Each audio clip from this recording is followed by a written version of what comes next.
Assalamualaikum warahmatullahi wabarakatuh. Kembali lagi bersama saya Ade Rahmat Seri Mandala. Pada kesempatan yang kali ini kita akan membahas tentang video-video pembelajaran. Silahkan menyaksikan video saya. Check it out.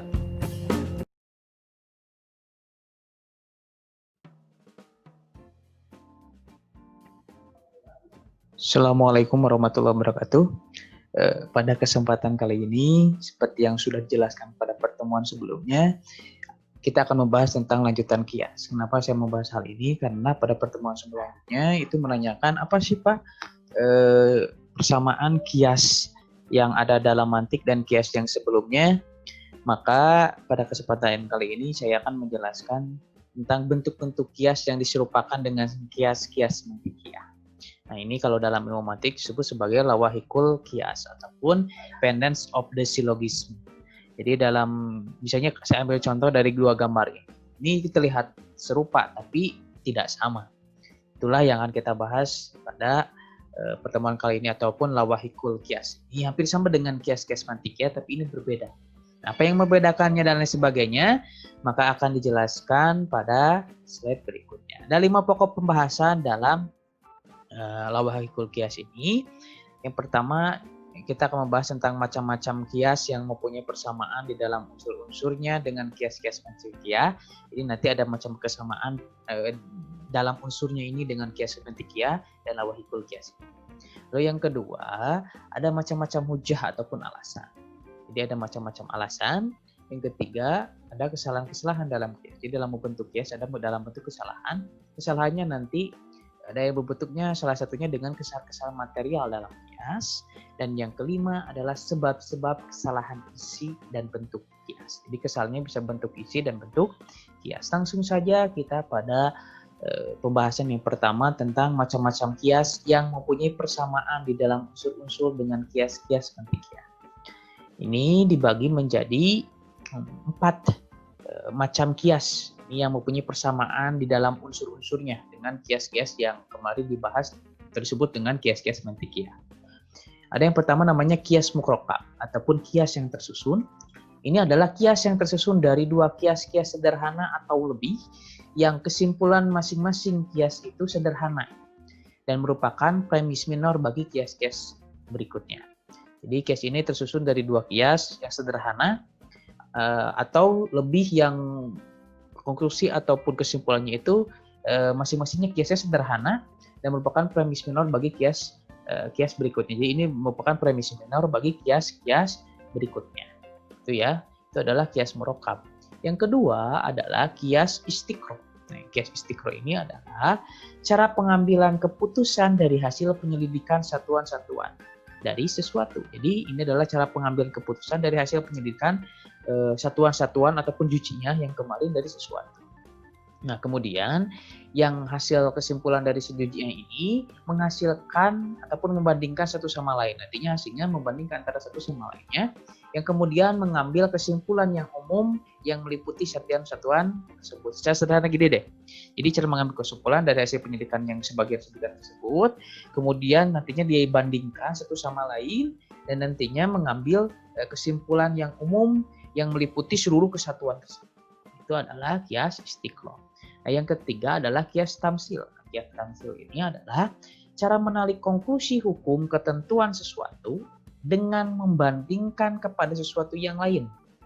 Karena adanya persamaan antara kedua perkataan ataupun pernyataan tersebut. Misalnya, dia menarik kesimpulan umum itu berdasarkan membandingkan satu sama lain karena misalnya ada persamaan antara kedua perkataan ataupun perbuatan tersebut. Itu adalah namanya kias tamsil. Nah, yang keempat ada disebut dengan kias khalfi. Kias khalfi ini adalah kias yang konklusinya dimaksudkan untuk menunjukkan kesalahan lawannya. Jadi kias yang nanti kesimpulannya dimaksudkan untuk menunjukkan kesalahan dari lawannya. Itu disebut sebagai kias khalfi. Nah, langsung saja kita membahas pada kias yang pertama yaitu kias murokab. Nah, kias murokab ataupun kias yang tersusun ini ada beberapa catatan membahas tentang kias tersusun ini. Yang pertama, kias murokab ini tersusun dari 2 buah kias-kias sederhana. Lalu kemudian 2 premis-premis pertama itu menimbulkan satu kesimpulan yang kemudian kesimpulan tersebut menjadi minor premis bagi kias-kias berikutnya dan memberikan kesimpulan akhir. Jadi nantinya Artinya, kedua premis yang tadi, yang sederhana tadi, menimbulkan nanti satu kesimpulan, yang nanti kesimpulan tersebut menjadi minor premis. Nanti ada bagi apa? Bagi kias-kias berikutnya. Jadi nanti ada berbagai minor premis. Lalu kemudian memberikan nanti ada kesimpulan akhir. Lalu yang ketiga yang jadi catatan adalah kias yang konklusinya digunakan sebagai minor premis yang tadi, itu kias berikutnya disebut dengan kias terdahulu ataupun nanti disebut sebagai kias sabik. Dan kias yang mengandung kesimpulan kias sabik disebut sebagai kias yang mengikuti ataupun kias lahik. Nanti ada disebut sebagai kias sabik, ada disebut sebagai kias lahik. Nah, jadi itulah beberapa catatan tentang kias murokab. Langsung saja kita bahas tentang misalnya dua murokab ataupun dua kias yang menjadi patokan yang menjadi kias sederhana dalam kias murokab ini. Misalnya yang pertama contohnya ini adalah emas. Setiap emas adalah logam, maka ini adalah emas. Sangat sederhana ya. Lalu kias pertama ini di atas, nah kias ini menghasilkan kesimpulan dalam kias yang kedua. Ini sebagai minor premis. Makanya ini menjadi kesimpulan bagi minor premisnya. Ini adalah logam. Setiap logam berkembang kena panas. Maka benda ini masing-masing karena kena panas. Di kesimpulan yang ataupun misalnya kesimpulan dalam premis yang pertama ini menghasilkan minor premis bagi kesimpulan yang ataupun mengirim minor premis bagi murokab yang kedua ataupun kias yang kedua. Nah, itu contoh dua buah kias yang sederhana. Lalu kemudian kias murokab yang terdiri dari 4 kias-kias sederhana. Kalau tadi terdiri dari 2 kias yang sederhana, kalau ini menjadi 4 kias yang sederhana. Contohnya, ini adalah pohon kayu. Setiap pohon kayu adalah tumbuhan, maka ini adalah tumbuhan. Yang kedua, ini adalah tumbuhan. Setiap tumbuhan bertumbuh, maka ini bertumbuh. Yang ketiga, ini adalah bertumbuh. Setiap yang bertumbuh membutuhkan sari makanan, maka ini membutuhkan sari makanan. Maka yang keempat, ini membutuhkan sari makanan. Setiap yang membutuhkan sari makanan adalah benda, maka ini adalah benda. Ini kan jadi 4, jadi bersambung ya. Bersambung. Sederhana sekali ya. Sederhana sekali. Jadi kesimpulannya ini yang terakhir nanti menjadi minor premis bagi kias serta lahnya. Begitupun selanjutnya sampai dengan yang keempat. Lalu yang terakhir itu adalah contoh kias murokab yang tersusun lebih dari 2 buah kias yang sederhana. Jadi ini kalau tadi kan ada 2, ada 4, kalau ini 6 misalnya. Misalnya ini hanya kias yang sederhana saja. Ini adalah pohon kayu. Setiap pohon kayu adalah tumbuhan. Setiap tumbuhan adalah bertumbuh. Setiap bertumbuh yang membutuhkan sari makanan. Setiap yang membutuhkan sari makanan adalah benda. Maka ini adalah benda. Sangat sederhana sekali. Makanya ini yang membedakan antara wahikul kias ini dengan kias mantikiyah yang kemarin kita pelajari. Ini sangat sederhana sekali. Lanjut yang selanjutnya misalnya ada kias-kias yang konklusinya digunakan sebagai minor premis yang tadi. Pada kias berikutnya disebut kias terdahulu ataupun kias sabik. Jadi kias yang kesimpulannya jadikan minor premis pada kias berikutnya, maka kias yang tadi itu yang disebutnya sebagai kias sabik. Dan misalnya kias yang mengandung konklusi ataupun kias mengandung kesimpulan pada kias sabik disebut sebagai kias yang mengikuti ataupun kias lahik. Itu ya. Itu adalah beberapa catatannya.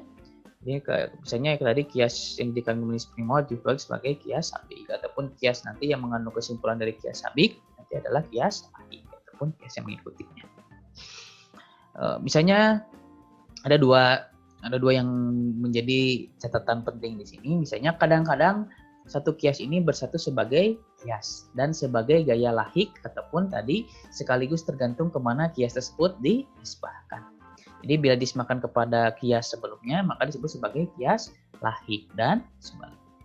Yang kedua, bila dalam satu kias murokab ini nanti kesimpulan yang menjadi minor premis, maka disebutkan itu adalah kias mutahisul nataij ataupun kias yang dirangkaikan oleh beberapa konklusi. Jadi kiasnya itu dirangkaikan oleh beberapa kesimpulan.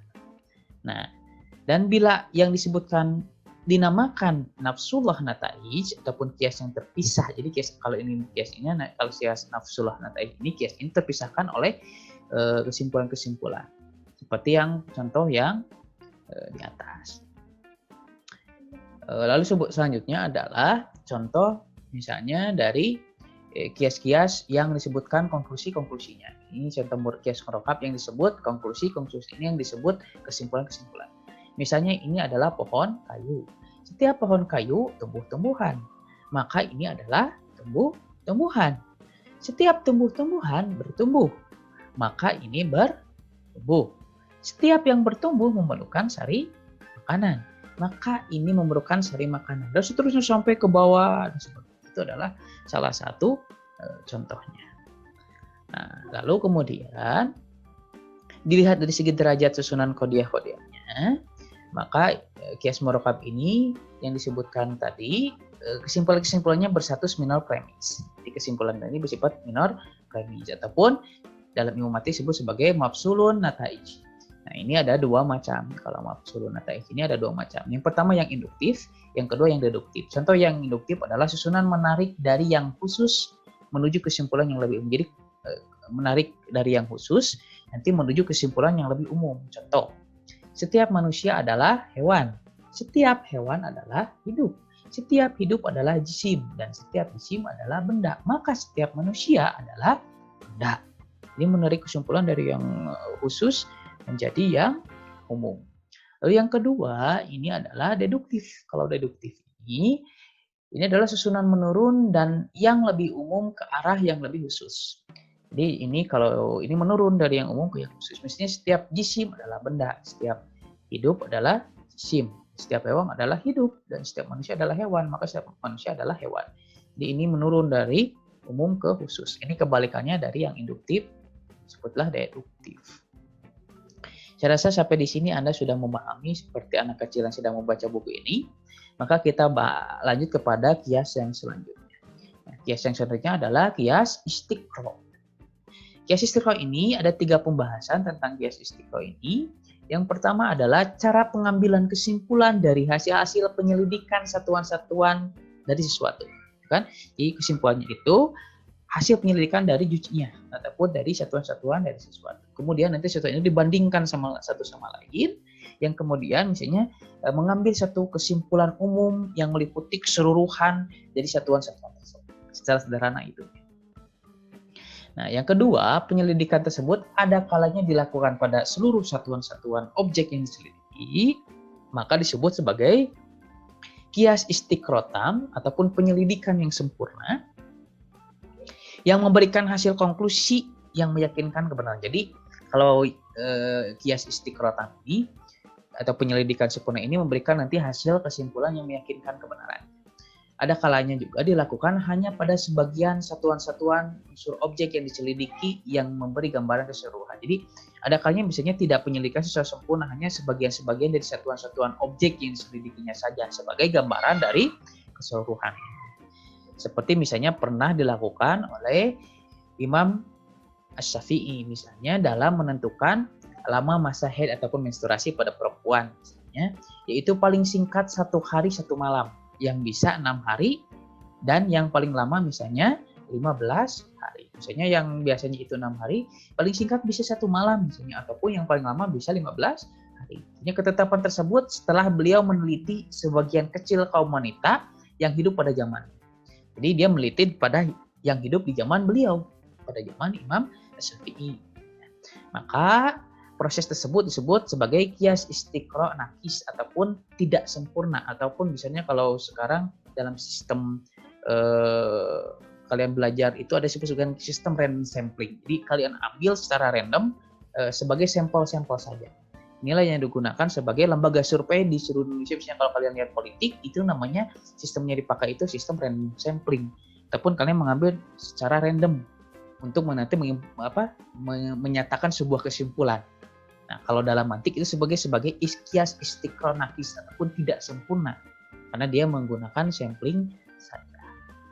Lalu yang selanjutnya disebut sebagai kias tamsil. Kias tamsil ini ada 3 pembahasan tentang kias tamsil. Yang pertama adalah cara menarik konklusi hukum ataupun ketentuan sesuatu dengan membandingkan. Jadi dia menarik kesimpulan umum ini dengan membandingkan. Membandingkan apa? Membandingkan kepada sesuatu yang lain. Misalnya jadi dibandingkan dengan sesuatu yang lain dikarenakan ada persamaan antara kedua perkataan ataupun perbuatan tersebut. Misalnya membandingkan konklusinya itu dibandingkan antara satu sama lain, nanti jadi persamaan. Gitu ya. Misalnya seperti menyerupai nabis. Nabis ini kalau orang Arab menyebutnya seperti air perasan yang lain dari buah anggur. Dan yang kedua misalnya humar. Humar ini adalah arak dari perasan buah anggur. Kedua-duanya sama misalnya karena keduanya punya sifat memabukan. Kedua-duanya juga sama misalnya air perasan yang lain dari buah anggur meskipun berbeda. Misalnya kalau ini contohnya di Arab misalnya, kalau di Indonesia misalnya anggur merah dengan wine sama-sama kalau dua-duanya dari anggur misalnya, cuma nanti berbeda. Nanti kita tarik persamaannya bukan perbedaannya. Sama-sama dari anggur, yang kedua sama-sama memabukkan, sederhananya. Lalu yang selanjutnya, kias tamsil ini adalah yang pertama nanti dibagi menjadi 4 macam, misalnya kias tamsil. Yang pertama disebut sebagai pokok. Ini asalnya bagaimana? Kalau dalam mantik disebut sebagai musyabah. Yang kedua ada nanti cabangnya, nanti ada pokoknya, nanti ada cabangnya disebut sebagai far'un musyabbah. Ataupun yang berstatusnya sebagai minor termnya, jadi minor termnya ataupun had askomnya. Yang ketiga ini adalah persamaannya ataupun jam'i mutasyabih, atau nanti sebagai midar termnya ataupun had ausaknya. Yang terakhir ini hukum pokok yang ditetapkan daripadanya hukum cabang dengan status mayor term ataupun had. Jadi nanti ada pokoknya, ada cabangnya. Cabangnya ini disebut sebagai minor term, ada persamaannya, ini disebut sebagai middle term, dan nanti hukum pokok yang ditetapkan dari hukum cabang yang menjadi mayor term. Itu secara sederhana. Contoh misalnya, nabis itu memabukkan, khamar itu haram diminum karena memabukkan, maka kesimpulannya nabis itu haram diminum. Itu ya. Jadi ada yang sebagai pokoknya, ada sebagai cabangnya. Sebagai minor, jadi cabangnya itu sebagai nanti minor termnya. Lalu nanti ada yang persamaannya apa, dan kemudian hukum pokoknya itu ataupun mayor termnya apa, ya. Lalu yang terakhir, ini kias tamsil ini menyerupai kias syar'i dalam kalangan fuqaha. Jadi kalau kemarin tanya Pak, kalau dalam fikih kias ini disebut sebagai apa? Nanti ada disebut sebagai kias tamsili. Nah, kias tamsil ini menyerupai kias syar'i dalam kalangan fuqaha ataupun dalam ilmu fikih. Dan misalnya menyerupai istidlal ataupun menuntut pembuktian dalam ilmu kalam. Karena dalam ilmu kalam misalnya harus ada pembuktian. Mana buktinya? Misalnya adanya pemahaman tentang kalau misalnya NU. Mana ada buktinya tentang pemahaman tentang Muhammadiyah? Adanya organisasi Muhammadiyah ini kan harus ada nantinya istidlal ataupun menuntut pembuktian. Ini disebutlah kias tamsil ini sebagai istidlal kalau dalam ilmu kalam. Atau menyerupai tasbih dalam ilmu bayan. Ilmu bayan ini adalah bagian dari ilmu balago. Ini kalau kalian belajar ilmu balago ataupun ilmu bayan nantinya ini menyerupai tasbih. Dan misalnya kias tamsil dan istiqronakis ini tidak memberi faidah yakin pada kesimpulan-kesimpulan. Jadi tidak menimbulkan nanti pada kesimpulannya itu adalah faidah yang keyakinan. Karena ini adalah rawahik kias. Berbeda dengan kias mantikiyah. Misalnya, oh iya saya lupa. Di awal saya jelaskan apa membedakan misalnya lawahik kiyah ini dengan kias mantikiyah. Nah, kalau kias mantikiyah yang kemarin kita pelajari itu sudah jelas validitasnya, sudah secara ilmiah itu sudah dikatakan valid. Kalau kias yang lawahiki kias ini itu tidak bisa ataupun belum jelas validitas. Makanya tadi kan sederhana saja contohnya ataupun misalnya macam-macam kias. Lanjut kepada kias yang terakhir adalah kias khalfi. Kias khalfi ini adalah kias yang kesimpulannya dimaksudkan untuk menunjukkan lawannya ataupun menunjukkan kesalahan lawan. Jadi kias ini nantinya kesimpulannya itu dimaksudkan untuk menunjukkan kesalahan dari lawannya. Seperti misalnya hendak membuktikan bahwa alam semesta ini adalah baru.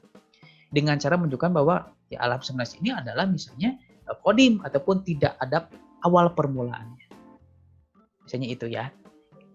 Misalnya contoh misalnya, apabila alam semesta tidak baru, niscaya tidak dipengaruhi oleh hukum-hukum ruang dan waktu.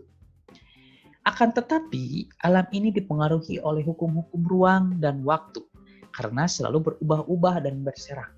Sedangkan kumpulan gerak-gerak dan perubahan waktu atau tempat itu disebut waktu. Maka yang benar ialah lawannya, yaitu alam semesta adalah baru. Ya, ini dimaksudkan untuk menunjukkan kesalahan dari lawannya. Ini misalnya Anda sering mencari kesalahan orang lain, maka Anda dengan argumentasi Anda itu disebut sebagai kias khalaf.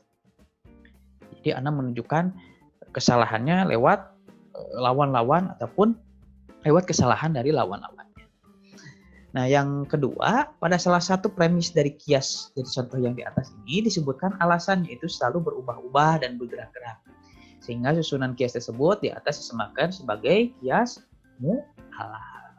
Sebab salah satu premis ataupun keduanya bisa diberikan alasan tadi karena salah satunya ini adalah bentuknya alasan. Karena tadi untuk menunjukkan kesalahan dari lawannya. Sampai di sini bisa meureun kalian paham tentang macam-macam kias ataupun lawahi kias tersebut. Maka kita lanjut kepada pembahasan yang kedua, yaitu macam-macam hujah ataupun alasan. Jadi berdasarkan sumber, hujah ini ada dua macam. Yang pertama hujah yang naqdiyah, yang kedua adalah aqliyah. Kalau naqdiyah ini nanti alasannya itu berdasarkan tekstual, kalau yang aqliyah ini berdasarkan rasional. Nah, dalam pembahasan kias ini, hujah naqliyah tidak dibicarakan. Jadi alasan berdasarkan teks ini tidak dibicarakan. Yang dibicarakan berdasarkan rasional. Karena teks ini misalnya alasan secara teks itu menjadi rumpun keilmuan yang lain, bukan keilmuan dari mantik. Lalu kemudian hujah akliyah yang kita bahas ini ada berbagai macamnya. Nah, hujah akliyah ini berdasarkan urutan derajat kekuatannya, jadi berdasarkan derajat kekuatannya itu dibagi menjadi 5 bagian. Ada yang pertama itu disebut sebagai kias burhani ataupun al-burhan, atau kalian lebih kenalnya argumentasi. Yang kemudian akan dibicarakan nanti sendiri. Nanti argumentasi ini akan dibicarakan pada slide yang ini. Lalu selanjutnya yang kedua ada disebut sebagai kias jadali, ataupun kalian lebih mengenalnya sebagai debat. Nah, kias debat ini adalah kias yang mengandung hal-hal yang telah dikenal, diterima oleh kebanyakan orang. Misalnya kias ini mengandung hal yang telah dikenal dan diterima oleh kebanyakan orang. Itu disebut sebagai al-masyurat wal musyalamat. Apa itu al-masyurat? Al-masyurat ini adalah hal-hal yang terkenal dan telah dipercayai oleh orang banyak. Jujur itu baik dan dusta itu tidak baik. Itu kan terkenal dan dipercayai oleh orang banyak. Itu contoh dari al-masyurat. Ataupun ada disebut sebagai al-musyalamat. Al-musyalamat ini adalah pikiran-pikiran yang bisa diterima karena memberi keputusan orang lain meskipun sebenarnya kemungkinannya salah. Jadi nanti ada disebut sebagai al-musyalamat. Jadi pikiran itu bisa diterima karena memberikan keputusan orang lain. Meskipun sebenarnya kemungkinannya salah. Misalnya ketika Anda sebagai santri misalnya, Anda mendengar saja apa yang dikatakan oleh ustadz Anda, kiai Anda misalnya. Ataupun seorang murid ataupun seorang mahasiswa. Misalnya mendengar saja apa yang dikatakan oleh dosen ataupun sebagai guru. Walaupun misalnya, tadi kan itu kan keputusan orang lain kan, keputusan dosen, keputusan guru, keputusan ustaz. Tapi Anda misalnya menerima, meskipun nanti sebenarnya kemungkinannya itu ada yang salah. Gitu, atau tidak 100% benar. Itu sebagai kias jadali ataupun debat. Lalu yang ketiga, ada disebut sebagai kias khotobi ataupun kalian kenal sebagai retorika. Yaitu adalah kias yang berisi hal-hal yang dapat diterima akan tetapi hanya merupakan dugaan yang tidak kuat. Ataupun dalam ilmu mantik disebut al-maqbulat wal mazunat. Ataupun al-maqbulat wal mazunat. Contohnya misalnya amal salih memberi keberuntungan. Setiap yang memberi keberuntungan tidak boleh ditinggalkan. Maka amal solih tidak boleh ditinggalkan. Itu kan kias yang berisi tentang hal yang dapat diterima. Tapi misalnya dugaan itu tidak kuat. Misalnya belum tentu amal soleh itu kan misalnya memberikan keberuntungan. di sini. Jadi karena tadi amal saling memberikan keberuntungan, setiap memberikan keberuntungan tidak boleh ditinggalkan, maka amal soleh tidak boleh ditinggalkan. Ini kan dapat diterima ya secara logika. Tapi misalnya dugaannya nanti kalau kalian bahas secara mantik ya, nanti bisa jadi misalnya ada beberapa pernyataan yang salah. Nah itu yang disebut sebagai kias sotobi ataupun retorika. Yang keempat itu adalah kias syar'i ataupun syar'i, adalah disebut sebagai putika dalam ilmu retorika, ilmu retorika dalam ilmu logika. Yaitu adalah kias yang isinya mendorong perasaan dan fantasi orang yang mendengarkannya untuk berbuat sesuatu. Maksudnya kias ini mendorong perasaan ataupun fantasi orang yang mendengarkan itu untuk berbuat sesuatu. Seperti pernyataan seseorang yang memberikan kepada orang lain untuk senang minum minuman keras. Misalnya ada orang yang mengajak Anda minum minuman keras. Misalnya contoh, ini adalah khamar. Khamar adalah bagai permata yang mengalir. Maka khamar itu adalah permata yang mengalir. Kadang-kala ini kan, oh iya ya, berarti khamar itu permata yang mengalir. Ini adalah putika ataupun ya mendorong fantasi ya kan tadi kalian dibayangkan bahwa khamar itu bagaikan permata yang mengalir. Maka ketika Anda mencoba khamar, maka Anda sudah merasakan permata yang mengalir. Itu adalah kias syar'i. Jadi mendorong perasaan orang untuk mendengarkan, untuk membuat sesuatu. Karena kan langsung, oh iya ya, kenapa saya nggak coba khamar aja, misalnya kayak gitu. Itu adalah contoh kias syar'i. Yang kelima adalah kias safsatah. Kias safsatah ini adalah sofistika ataupun kias yang mengandung waham. Waham ini adalah bayangan sesuatu yang mustahil akan wujudnya atau nampak benar tapi hakikatnya tidak. Jadi kias ini mengandung waham. Waham ini adalah bayangan sesuatu yang mustahil wujudnya. Jadi membayangkan sesuatu yang mustahil wujudnya ataupun nampak benar tetapi hakikatnya salah. Jadi dalam nampaknya itu, luarnya itu benar tapi secara hakikatnya salah. Ataupun disebut sebagai sofistika. Kayak tadi misalnya ketika misalnya saya pernah menemukan minuman alkohol itu haram ketika memabukkan. Misalnya kalau Anda minum arak ataupun minum khamar tapi Anda gak mabuk, berarti itu sah-sah saja. Walaupun Anda misalnya 3 gelas, 4 gelas, emang gak mabuk. Itu cenderungnya seperti di permukaan nampaknya itu benar. Padahal secara hakikatnya salah. Ya, tetap aja. Kalau Anda sudah merasakan itu, kan hukum yang pertama itu adalah haram. Maka mau setetes pun, mau Anda sejerigen pun tetap aja haram hukumnya.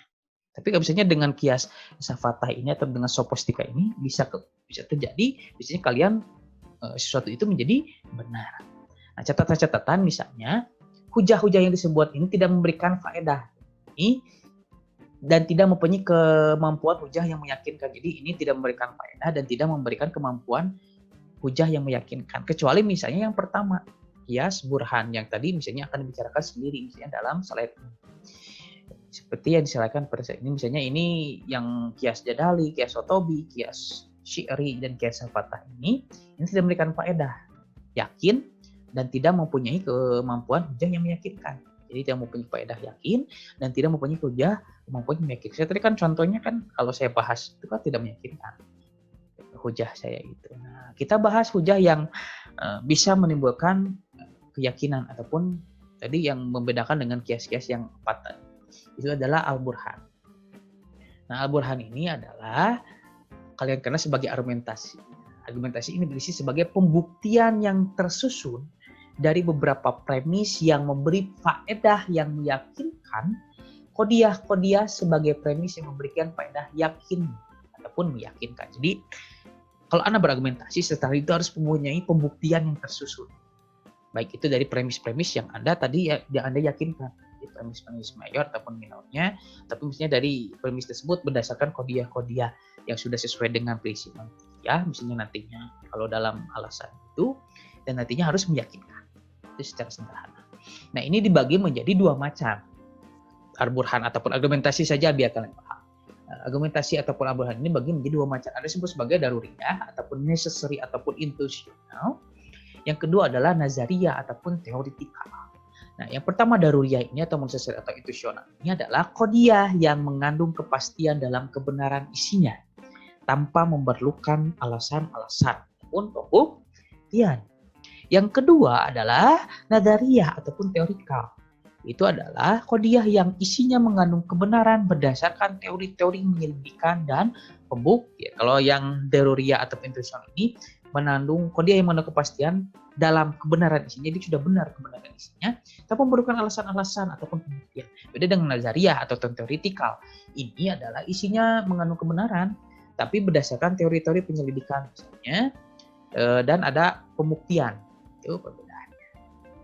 Misalnya yang termasuk yang pertama ada daruriyah, kalau nazariyah sudah jelas ya harus ada teori penyelidikan, pembuktian dan sebagainya. Kita bahas yang pertama ataupun daruriyah ini dibagi menjadi 6 macam. Yang pertama disebut sebagai awaliyat. Awaliyat itu adalah premise nation ataupun aksioma, yaitu pengetahuan dasar merupakan aksioma intuisional. Ataupun kalian sudah pasti punya pengetahuan dasar yang kalian miliki. Itu disebut sebagai aksioma ataupun awaliyat. Nah, seperti lebih kecil dari keseluruhan. Memang kalau lebih kecil, kalau sebagian itu adalah lebih kecil dari keseluruhan. Itu kan semua orang pasti tahu sebagai awaliyat ataupun aksioma ataupun premise nation. Nah, yang kedua disebut sebagai mansyusat. Ini disebut sebagai seneret. Seneret ini adalah kebenaran yang berdasarkan penelitian panca indera. Misalnya api itu panas dan menghanguskan. Misalnya karena apa? Kalian sudah melihat kebakaran bahwa yang menghanguskan itu adalah api. Maka kalian bisa menimbulkan kesimpulan bahwa api yang panas itu yang menghanguskan, kan berdasarkan penelitian panca indera. Lalu yang ketiga ada disebut sebagai mijidani. Mijidani ini kalau dalam ilmu logika disebut sebagai consciousness. Consciousness ini adalah kebenaran berdasarkan indera perasaan batin ataupun suara hati. Misalnya seperti lapar ini menyakitkan ataupun sakit ini mencemaskan, sukses itu menyenangkan, dan seterusnya. Bahkan kenapa namanya lapar ini menyakitkan? Karena misalnya tadi perasaan batin Anda, dan menyakitkan bagaimana? Ya beda-beda tiap orang.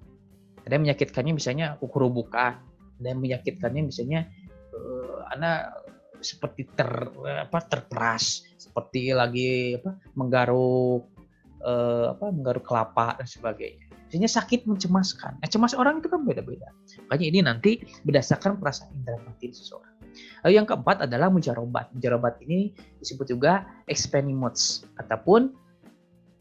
yaitu adalah yang mengandung kebenaran berdasarkan pengalaman-pengalaman. Ini berdasarkan pengalaman-pengalaman dan percobaan yang dilakukan secara berulang-ulang dan menyakitkan. Misalnya ini dilakukan bisa saja misalnya berdasarkan pengalaman-pengalaman dan percobaan.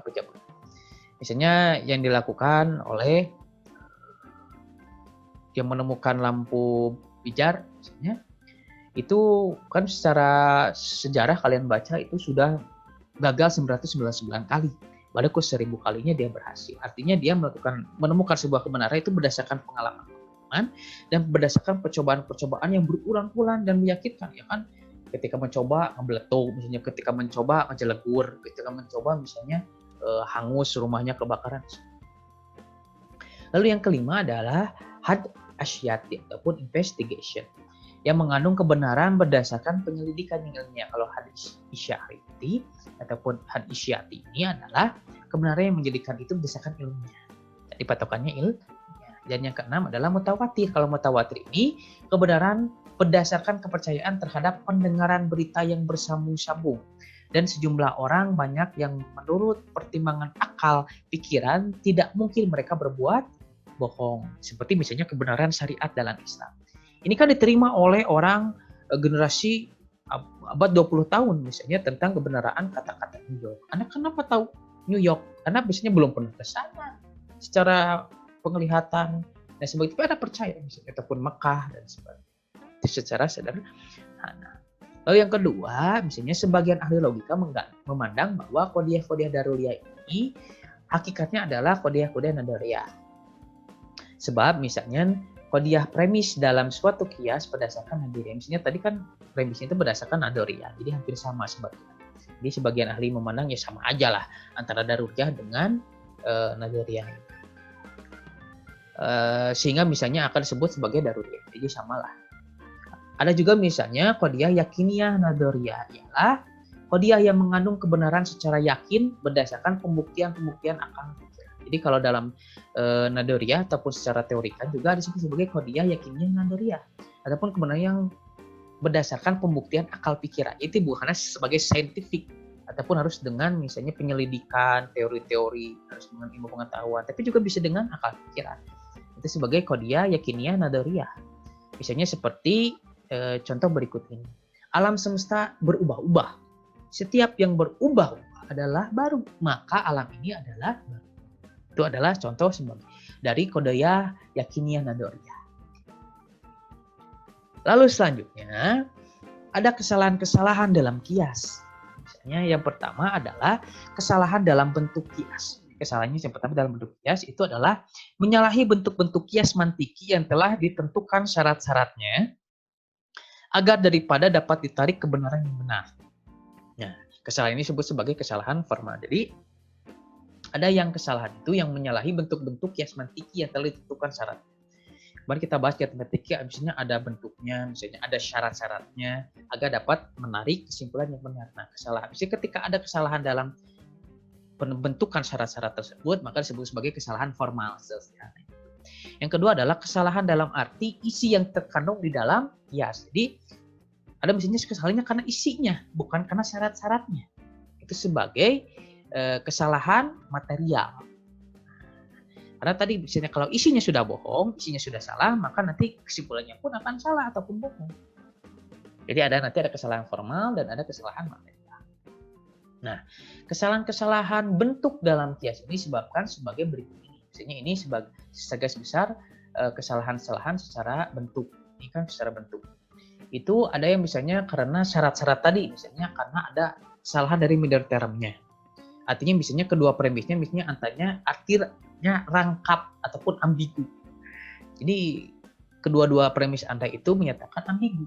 Ataupun yang kedua berdasarkan middle termnya ataupun yang seartinya. Itu misalnya setiap manusia adalah orang. Setiap orang hidup berbudaya, maka setiap manusia berbudaya. Misalnya yang kesalahan dari middle termnya adalah manusia dan orang ini, itu kan sama artinya. Maka misalnya kesimpulannya bisa setiap manusia berbudaya, bisa juga setiap orang berbudaya. Karena tadi kesalahannya apa? Karena tadi searti middle ataupun minor termnya. Jadi searti minor termnya ini searti minor termnya. Manusia dan orang itu searti. Ini menimbulkan kesalahan dalam kias. Yang ketiga ini adalah menarik konklusi dari kuliah mujabah. Jadi kalau kalian nanti menarik kesimpulan dari kuliah mujabah atau keseluruhan yang positif dari bentuk ketiga ataupun syakal salis, nanti kalian sikat cek sendiri. Itu kadangkala kalian suka salah dalam menarik kesimpulannya. Misalnya setiap emas adalah logam, setiap emas harganya mahal. Maka setiap logam mahal harganya. Ataupun tidak satu pun yang mahal harganya. Itu kan jadi nanti kesimpulannya tidak benar ketika misalnya kalian menarik kuliah mujabah yang tidak sesuai dengan syarat-syaratnya. Yang keempat misalnya menarik kesimpulan yang mujabah kuliah ataupun mujabah juziah bentuk ketiga. Misalnya sebagian dari hewan ialah ikan, tidak satupun tumbuh-tumbuhan itu ikan. Maka sebagian atau setiap hewan adalah tumbuh-tumbuhan. Ini kesalahan tersebut nampak jelas kan?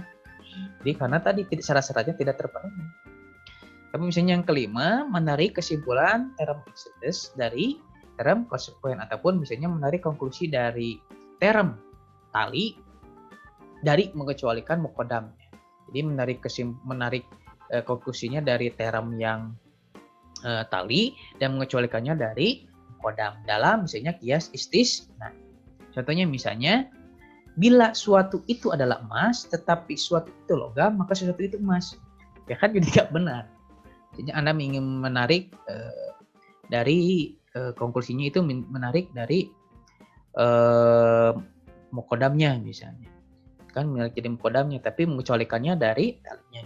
Kan jadi ribet semuanya. Karena tadi syarat-syaratnya tidak terpenuhi. Yang selanjutnya adalah menarik kesimpulan lawan dari konsekuennya. Dari mengecualikan lawan dari eksidennya. Misalnya contoh, bila sesuatu itu emas adalah logam, tapi sesuatu itu bukan emas, maka sesuatu itu bukan logam. Jadi Anda mengambil kesimpulan dari talinya. Padahal misalnya ada sesuatu hal yang salah dari syarat-syarat. Nah, itu adalah kesimpulan tersebut di atas adalah kias-kias yang tidak benar bila sesuatu itu logam. Maka sesuatu emas yang kedua, tidak selalu pula setiap sesuatu yang bukan emas, maka ia bukan logam. Gitu ya. Jadi nanti harus teliti saja nanti kalau dalam membentuk kias ini harus dipenuhi syarat-syarat ketentuannya yang setelah dijelaskan dalam kias-kias mantiqiyah. Jadi ini kesalahannya bukan hanya kias yang kita pelajari atau lawahid kias ini, tapi juga untuk kesalahan-kesalahan dalam kias mantiqiyah. Ya, harus diperhatikan. Sampai di sini bagi yang mau makan dulu, bagi yang mau minum dulu karena kalau mikir dalam keadaan lapar itu berarti saya minum dulu ya biar haus. Langsung saja kita lanjutkan pada pembahasan selanjutnya. Ada kesalahan-kesalahan material tadi dalam kias. Kesalahan material ini adalah kesalahan-kesalahan dalam arti dan lafaz. Kesalahannya dalam arti dan kata. Misalnya yang pertama, bila menentukan hukum tertentu dari satuan-satuan tertentu dalam keadaan tertentu bagi seluruh satuan-satuan keseluruhannya. Contoh, kuda itu lamban larinya. Setiap kuda yang lamban larinya adalah menang dalam perlombaan. Seperti menjadi dikenang dalam cerita dongeng. Maka kuda itu menang dalam perlombaan. Karena menentukan hukum itu dari satuan-satuan tertentu dan keadaan tertentu itu bagi keseluruhan satuan-satuan. Jadi Anda itu jangan tadi hanya sebagian-sebagian saja yang diambil. Ini sebagiannya, lalu jadi keseluruhan. Itu nggak boleh. Maka akan menimbulkan kesalahan. Nah, tadi misalnya secara penjelasannya itu kan tadi premis pada kias tersebut keterangan isinya terikat dalam keadaan khusus ya. Ini kan khusus. Lalu kemudian misalnya dikenal juga dalam cerita dongeng kan. Tidak mungkin Anda mengambil sebuah kesimpulan yang benar itu dari sebuah dongeng. Maka tadi Anda bagi seluruh satuan-satuannya, maka tadi Anda mengambil keseluruhan dari seluruh satuan-satuannya. Itu tidak diperbolehkan. Yang kedua adalah menentukan ketentuan hukum sesuatu dalam keadaan tertentu bagi sesuatu dalam keadaan.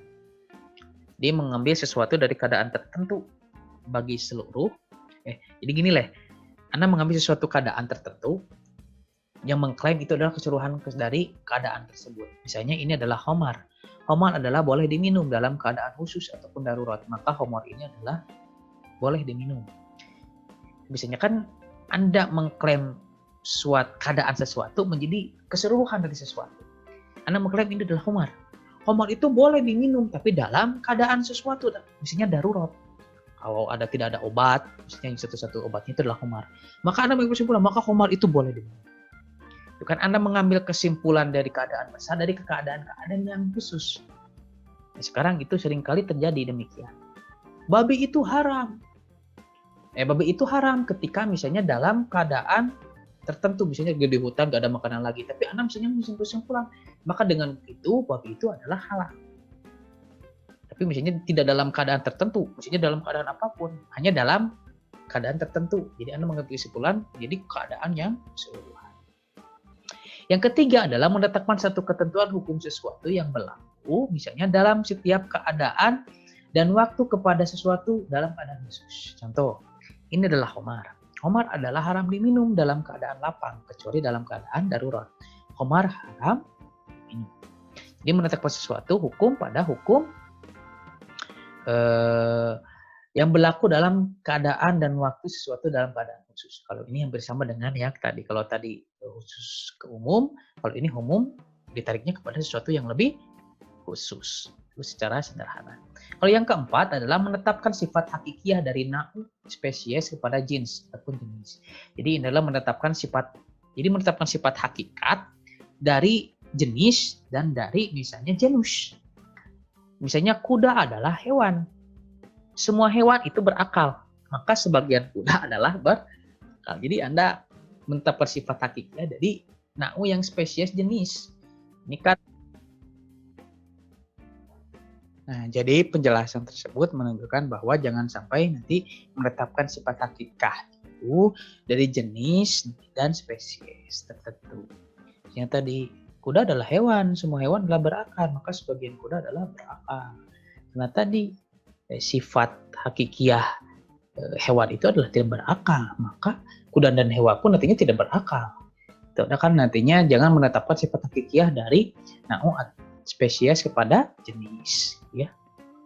Yang kelima adalah menetapkan kebenaran berdasarkan suatu anggapan adat dan telah merupakan pendapat umum yang pada hakikatnya tidak selalu benar. Contoh, makan ikan dan susu itu berbahaya. Setiap yang berbahaya itu harus dijauhi. Maka makan ikan dan susu itu harus dijauhi. Itu kan makan ikan dan susu itu berbahaya mungkin bagi seseorang yang alergi susu, bagi orang yang alergi ikan. Karena misalnya bisa menimbulkan keracunan, bahkan dengan sampai kematian. Itu kan berbahaya. Tapi kan tidak semua orang itu memakan ikan dan susu itu berbahaya. Jadi jangan sampai nanti mendapatkan kebenaran atas satu anggapan adat ataupun pendapat itu harus berdasarkan pendapat umum dan hakikatnya tidak selalu benar ketika Anda menetapkan sesuatu berdasarkan anggapan adat. Nah, lalu selanjutnya kita akan membahas tentang sebab-sebab kesalahan isi dan bentuk kias. Misalnya kesalahan yang kadang-kadang terjadi ini ketika kalian berbicara ataupun berpikir misalnya sehingga merusak kesimpulan yang diharapkan. Nah, sebab-sebab kesalahan kias tersebut adalah tadi yang pertama tergesa-gesa menarik konklusi dari satu persoalan. Misalnya Anda tergesa-gesa menarik kesimpulan tentang suatu persoalan. Terutama misalnya yang dilakukan oleh kebanyakan orang yang tidak mampu berpikir kritis. Jadinya karena syariat Islam ini mendorong ke arah yang berpikir kritis. Karena syariat Islam diajarkan untuk berpikir kritis. Jangan selalu Anda menerima sesuatu itu menelan itu bulat-bulat. Harus berpikir dengan kritis. Karena itu fungsinya akal untuk berpikir secara kritis. Lalu yang kedua adalah mudah terpengaruh dan membenarkan sesuatu yang didengar atau yang berbicara. Ataupun disebut sebagai suggestible. Jadi tersugesti dalam pikiran Anda. Jadi Anda mudah terpengaruh atau membenarkan sesuatu yang didengar ataupun yang dibicarakan. Misalnya karena yang dibicarakan itu meyakinkan. Pembicaraannya itu pembicaraan yang meyakinkan seseorang. Anda jadi terkesima, lalu Anda percaya terhadap apa yang diucapkan. Maka tadi itu akan mempengaruhi daya hayal dan perasaan daripada menggunakan akal pikiran. Jadi yang dipengaruhi bukan akal pikiran, tapi daya hayal Anda dan perasaan Anda dalam tadi menghadapi sebuah persoalan. Yang ketiga adalah menerima secara membabi buta pendapat-pendapat yang telah nyata salah dan rusak. Ini yang sering terjadi bahwa orang menerima secara membabi buta pendapat yang ternyata itu nyata sekali salah dan rusak. Kayak tadi misalnya, Omar gitu ya. Itu kan nyatanya salah. Tapi misalnya Anda menerima membabi buta saja. Ataupun wala taqrabu zina, jangan Anda mendekati zina. Kalau saya zina enggak apa-apa. Itu kan logika yang salah. Ketika Anda jangan mendekatinya saja tidak boleh, apalagi melakukannya. Tapi Anda membalikkan logika tersebut. Kalau mendekatinya itu diharamkan, tapi kalau zinanya boleh, itu logika yang salah. Itu ya, maka itu membabi buta menerima pendapat yang nyata-nyata salah, merusak. Yang keempat adalah penganut anggapan adat yang dipegang oleh orang banyak yang tidak selalu benar. Misalnya sekarang malam Jumat, malam Jumat itu kebiasaannya adalah malam seram, ya. Kebanyakan setan-setan keluar dan sebagainya, maka orang-orang takut ketika keluar malam Jumat, terutama malam Jumat kliwon. Padahal misalnya dalam Islam dikatakan bahwa amal kita itu selama 1 minggu itu kan diambil ataupun nanti akan dicatat ketika Sayyidul Ayam ataupun pada hari Jumat dan dimulai setelah maghrib gitu kan. Kamis maghrib itu dimulainya. Maka ini misalnya salah satu penganut anggapan yang dipegang oleh orang banyak yang tidak selalu benar. Yang kelima adalah kecenderungan yang didorong dan dikuasai oleh hawa nafsu dan menyimpang dari kebenaran. Jadi kecenderungan dihawai oleh hawa nafsu. Itu yang merupakan kesalahan dalam isi dan bentuk kias. Yang keenam adalah suka menantang ataupun a priori menolak. Dan itu suka menantang pendapat setiap orang lain meskipun sudah nampak jelas kebenaran dan kebaikannya. Oh ini karena tidak sependapat dengan saya menolak. Padahal itu adalah benar misalnya. Itu adalah baik. Misalnya contohnya. Untuk sekarang misalnya, jangan sampai ketika kalian misalnya sekarang kebaikan ya, tentang kebaikan lalu ayo kita sholat maghrib. Tapi Anda misalnya ante amalun amalukum amal ente mau aku mau orang. Tapi salah enggak? Salah, itu mereka tidak salah mengajak orang kita kebaikan. Tapi kita saja yang selalu menantang. Itu yang sebab-sebab kesalahan dan isi dan bentuk kias. Misal. Yang ketujuh adalah menyukai hal-hal yang nampaknya baik meskipun hakikatnya buruk. Misalnya itu nanti menyukai hal yang baik padahal itu adalah buruk. Kelihatannya saja baik. Padahal itu adalah buruk. Misalnya, saya itu misalnya mencuri itu untuk kebaikan. Saya sebarkan kepada orang-orang kayak Robin Hood. Kita mengambil harta orang kaya, lalu kita ambil, lalu kita beri kepada orang miskin. Itu nampaknya baik. Tapi itu hakikatnya adalah buruk. Jadi menyukai hal yang nampaknya baik meskipun hakikatnya buruk.